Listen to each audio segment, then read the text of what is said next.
On several occasions, bw'onojjano mu Mukono analysis ne research gwenkola endaga nti Nakifuma is now topping the insecurity mu land.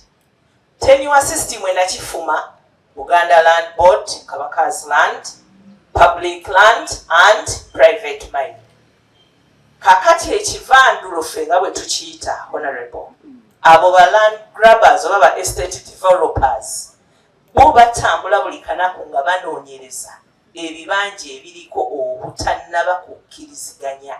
Mwagabana, tata wamwe bwe yafa mwafuna omusika, mwafuna letters, mwakigabye mutya, tugenda kuyamba, ziri eka mmeka, ate bo balina nyingi okusinga wano.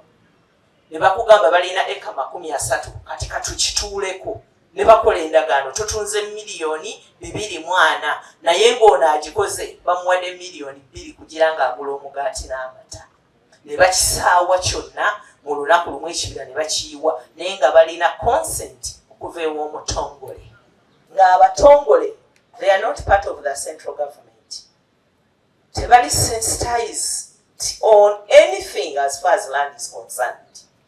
Eyasinze okuwa amakula, eyasinze okubanga alanya, eyasinze okubanga yakola obulungi wansi, yaweebwa okuba Omutongole. Of recent bakamala okulayizibwa Oweekitiibwa Honorable Minister. Ye criteria gye bayitamu okulondebwa, nze RDC sigimanyi. But I'm seeing them era I'm respecting them. Era nkola nabo. Byali bingi nno lwakuba nti kati nabadde simanyi nti ononsaba okubyogerako. Nti twandibadde tuyita I know side gy'ogwako nkimanyi. Naye mu implementation eno ffe we tukola waliwo another stakeholder gwe tuta-recognizing all the time. And that stakeholder is Buganda government. Because ffe wano we tukola tulina ettaka lya Kabaka, tulina ettaka lya Buganda Land Board. Ng'era abalikolako signatures be bano era aba emuzo. Era nga bava mu district mu land board ne mu Buganda Land Board. Abo tuba appreciating the Honorable Minister. You are the minister with your technical people. Omanyi bwe tuyinza okuyingiza Abatongole n'ab'emiruka gya baffe Ssaabasajja Kabaka mu system eno ne tubasomesa lino etteeka. Then we see how to manage the Buganda Land Board system, the Abatongole, the Bamiruka, on how to manage their land. Case eriwo in point erikutanda era olaba Bishop nga simusanyufu n'ebyetukola. Nakati ku social media wali Bishop aboggoledde ababbi b'ettaka. RDC tayambye Bishop, Minister tayambye Bishop, tutuuse buli wamu tebayambye ettaka lyabo lya church. And it is true. The Church of Uganda erina ettaka Nakanyonyi. Buganda Land Board n'Abatongole bajja ne batuuzaako abantu over 480 ku kyalo bakiyita Bengazi. Batuuzaako abantu bano with purchase agreements eziyise mu Batongole. Tutuuzizaayo enkiiko ezisoba mu 3. Ne Ssenkulu wa Buganda Land Board najja. Mu lukiiko olwo he said tawangako Batongole right kutunda ku ttaka lya Church of Uganda. Nga tumaze n'okuba ettaka tukizudde nti abantu 280 kwe batudde ttaka lya Church of Uganda. Naye nga ba sellers they are the Batongole.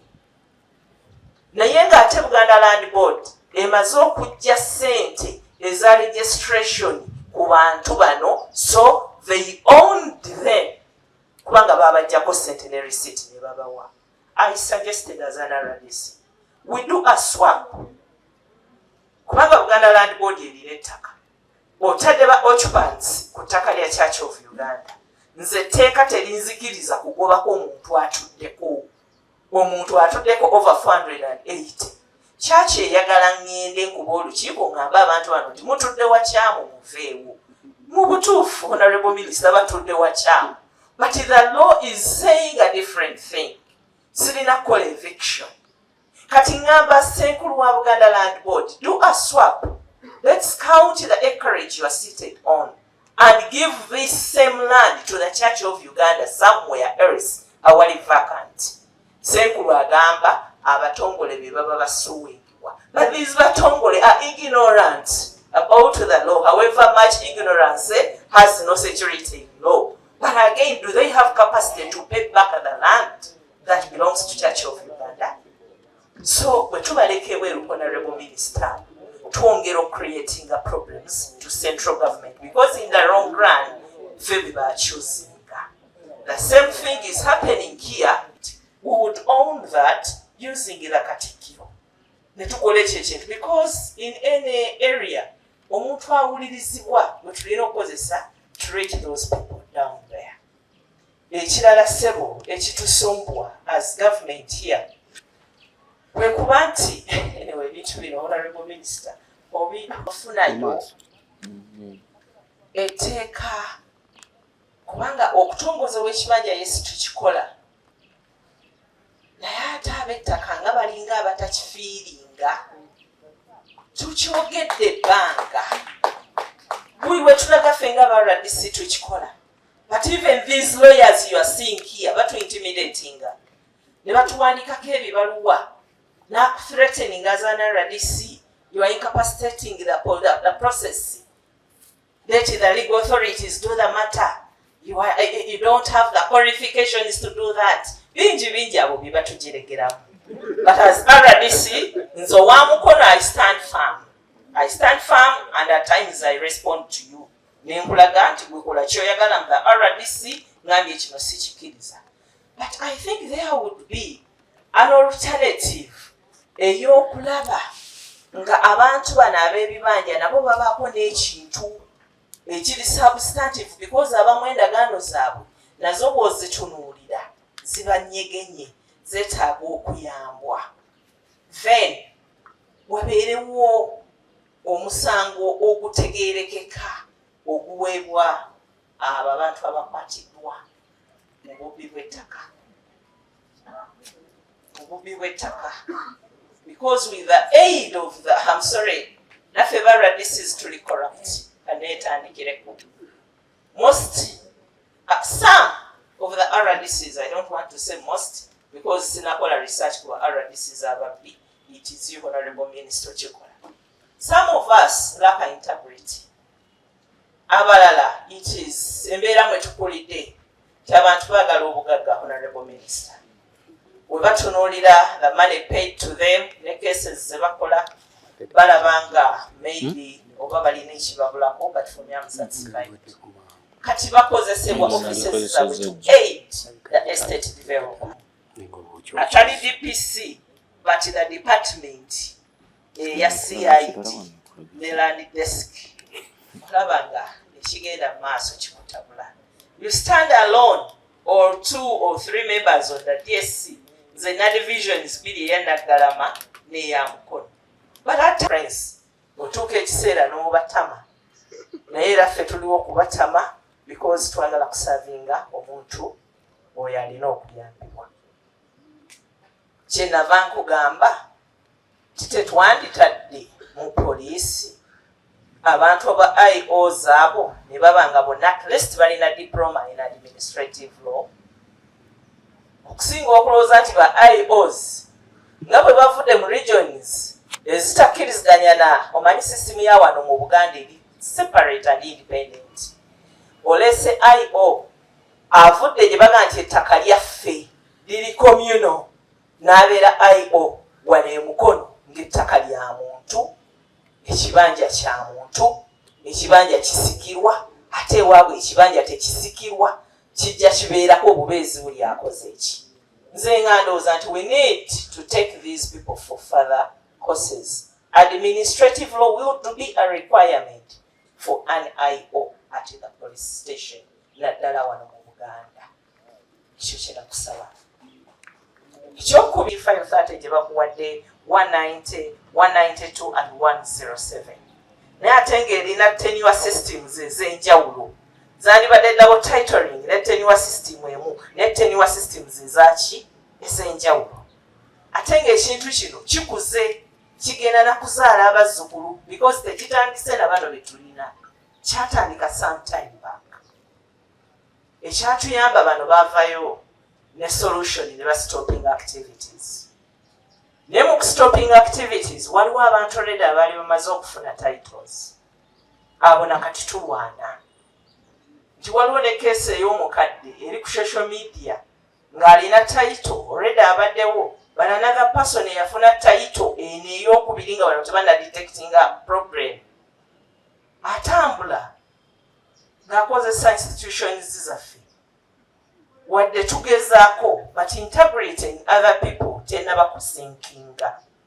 Secondary, corruption, kizibu, kiyimiridde. Tulina kitunulira nti however much tulina directives, fabazi implementinga, ne betu implementinga nabo tetufaananya cause. Ffe tutunuulire directive ya mukama waffe, tutunuulire etteeka, naye waliwo abatunuulire survival.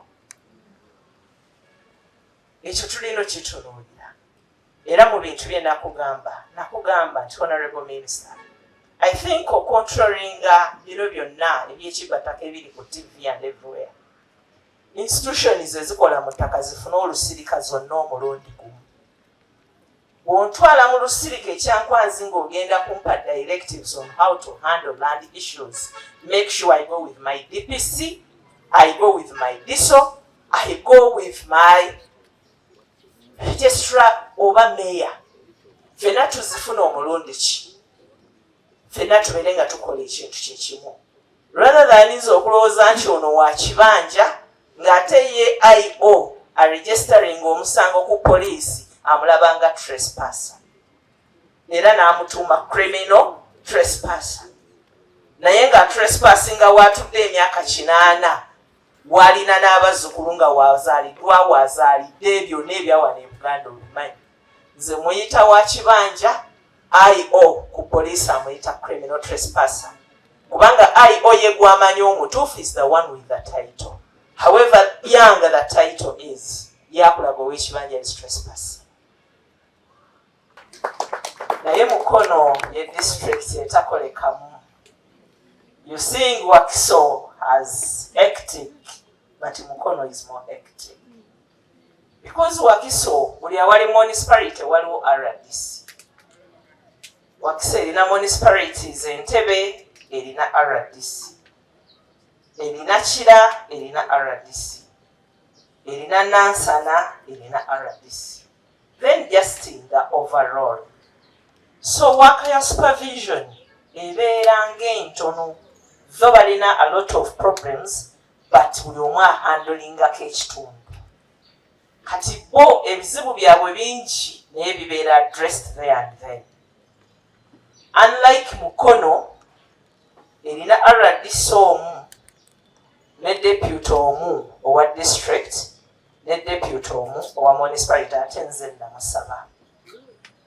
Nina omukisa nti ntera okubeera focused nefunayo etteeka kubanga okutongoza w'ekibanja Yesu tukikola. Naye ate ab'ettaka nga balinga abatakifiiringa tukyogedde ebbanga. Buli we tulaga ffe nga aba RDC tukikola. But even these lawyers you are seeing here batu intimidatinga. Ne batuwandikako ebibaluwa n'akuthreatening as an RDC. You are incapacitating the process. Let the legal authorities do the matter. You don't have the qualifications to do that. Bingi abo biba tujiregeramu. But as RDC, nzo wa Mukono I stand firm. I stand firm and at times I respond to you. Nenkulaga nti gwekola kyoyagala mu the RDC ngambye kino sikikiriza. But I think there would be an alternative ey'okulaba nga abantu bano ab'ebibanja nabo babaako n'ekintu ekiri substantive because abamu endagaano zaabwe nazo bw'ozitunuulira zibanyegenye zeetaaga okuyambwa. Then wabeerewo omusango ogutegeerekeka oguweebwa abo abantu abakwatiddwa mu bubbi bw'ettaka.